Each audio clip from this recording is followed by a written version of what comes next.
Well, everyone, it's time for us to talk about none other than the iPad Pro 3rd generation, one of the biggest advancements in iPads in my opinion, and let's go and see how this iPad holds up in 2022. Now, it's very interesting.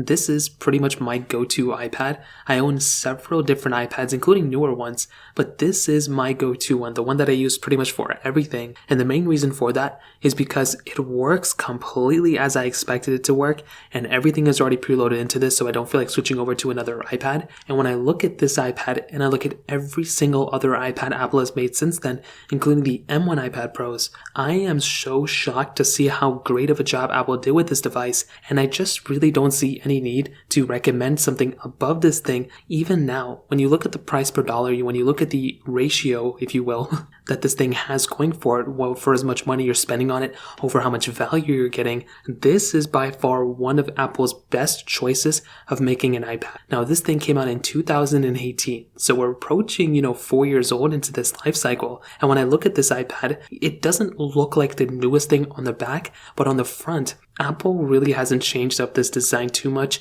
And when you think about it, how much more can Apple change this design? I mean, they've already recycled this design for not only the iPad Pros that have came out after this, but they also recycled it for the iPad Airs and the iPad minis as well. So because they've done that, I think they're going to do something else with this design very soon. But I think to myself, if Apple ends up doing that, does this age the iPad Pros? And to be honest, I don't think so. I think Apple kind of put themselves in a box because they gave us this design. Thankfully, they did that. But I just don't see what Apple can do on top of this design, to be honest. Now, this iPad Pro 3, essentially the 3rd generation of these iPad Pros, they came out in 2018 and they came out in a few different sizes as well. So we had a bigger 11-inch panel on the base models, and we got 12.9-inch for the bigger models. Now, personally, I like the smaller one. I think it's the almost perfect size, and this is, again, one of my favorite things about these iPads. You have a little bit of flexibility. I think that 11-inch panel, it's actually, I think, 10.9 inches or something. Very, very good. I've had very few issues with this panel, and I think it's probably one of the best design choices from Apple. Now, again, it's definitely not perfect. I think there were some body issues before where this thing was bending super easily. On top of that, this panel still has a little bit of bezel, which again is not a big deal. When I look at even like the Galaxy Tabs that Samsung just made, it's pretty much the same exact bezel around. It's really not that big of a deal. So this iPad, I will definitely tell you, on the outside, at least on the front, looks completely up to date. Does not look dated at all. But another thing this iPad has going up its sleeve is the ProMotion display. This wasn't the first iPad we got ProMotion, but for the bezel-less design without a home button, this was, I guess, the mixture of them all. This was the best thing Apple did. They removed that home button. They gave us ProMotion. That has in and of itself made this panel and this whole entire design look so much better in my opinion. And when I look at this phone in this day and age, I am honestly so happy with the way Apple has kind of approached this design, and I think it still holds up very well.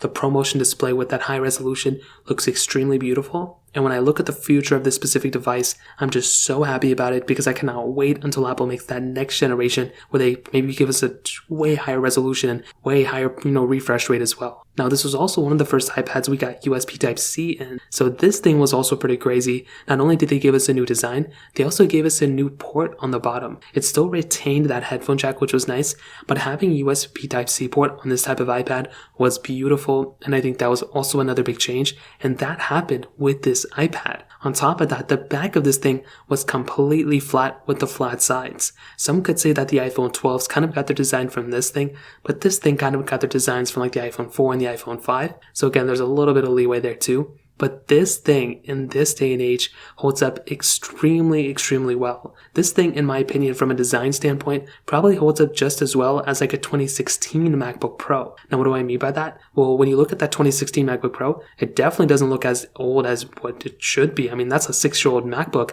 but it doesn't really look that old because it still has a really current design that Apple is selling. Exactly the same thing with this iPad Pro. Apple is still selling the exact same design. They really haven't done anything on the outside besides change up the cameras and maybe give us a little bit of a brighter panel. Other than that, this iPad held up extremely well, and I'm still so happy with the way this thing is performing. Now, on top of that, that camera setup I think is still fairly good. Like I said, the biggest thing Apple's been doing is giving us Face ID on these cameras and improving the back cameras. Other than that, this camera I think is still perfectly fine. It's a single 12 megapixel lens on the back. You do have 4K capability on the back, which is good, 1080p on the front.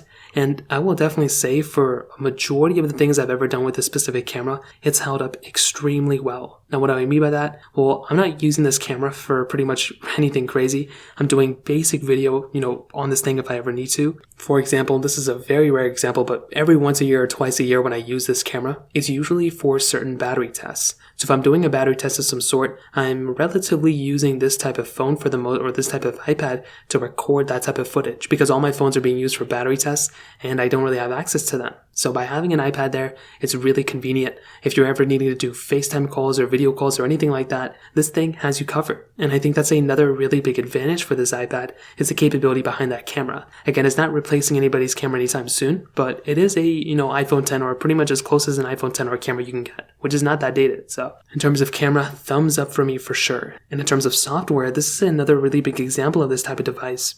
Having a type of iPad like this that has this type of capability with its software is another big, feature in my opinion. Now, it's still going to be supported for the next few years. It's tough to say when this thing is going to be outdated, but I will tell you because this specific, iPad has a little bit of an advanced chipset than the iPhone XS. It has the A12, but it's an A12X. Very similar to how Apple, when they made the iPad Air 2, they gave it the A8X. That ended up lasting way longer than the iPhone 6. I could see Apple probably doing around the same thing for this specific iPad. I could see them supporting these iPads for a long period of time, but I could also see them shortening the lifespan for some reason as well. So in terms of that kind of covers it up there. Now in terms of performance, another big advantage for this iPad, it has that A12X chip and it has quite a bit of RAM inside of it now too. Definitely not as much as the M1 iPad Pros, but the RAM I think and the performance behind this iPad is still a massive thumbs up for me. This thing has so much capability behind it, and I think if you end up buying an iPad like this, it is a massive advantage. You have that ProMotion display which looks and feels very premium,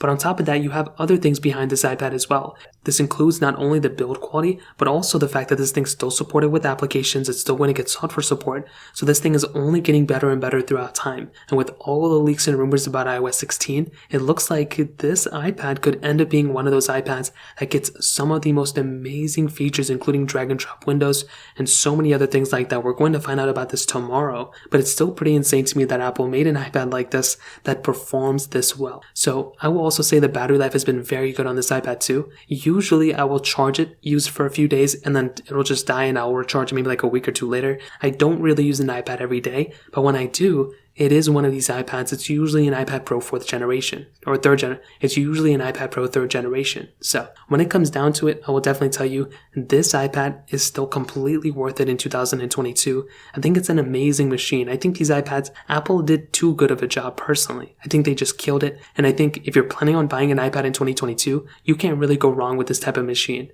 I think it has a long future ahead of it, and it's really only gotten better throughout time. When you look at the successors to this iPad, yes, they're definitely better, but Apple did a tremendous job with this thing, and I'm still extremely happy with the way this thing's been performing. So that kind of covers it. If you have any other thoughts or questions, let me know in the comment section below. Hit the like button, that would mean so much, but definitely hit that subscribe button. More importantly than everything else, I love every single one of you guys. Hopefully I'll catch you guys in the next video. Peace out till then.